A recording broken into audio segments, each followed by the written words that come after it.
बुद्धिमान मेंढक की कहानी।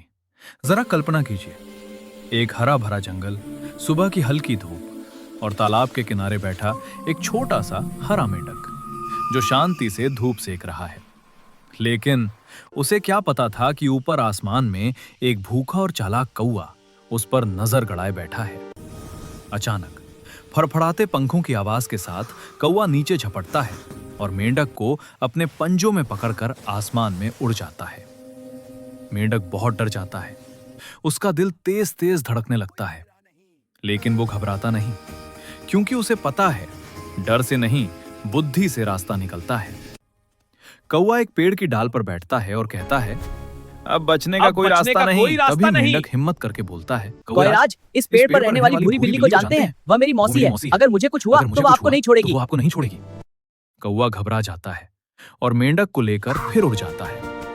पहाड़ी, जंगल, खुली जमीन, लेकिन हर जगह मेंढक अपनी समझदारी से कौवे के मन में डर पैदा कर देता है।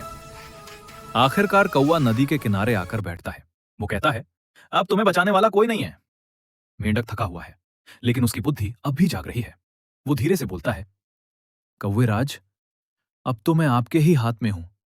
बस अगर आपकी चोंच थोड़ी तेज होती तो मुझे कम दर्द होता। यह सुनकर कौवा अपने अहंकार में आ जाता है। वो पत्थर पर अपनी चोंच तेज करने लगता है और तभी यही वो पल था जिसका इंतजार मेंढक कर रहा था। वो फुर्ती से उछलता है और छपाक सीधे नदी में कूद जाता है। कौवा बस देखता रह जाता है।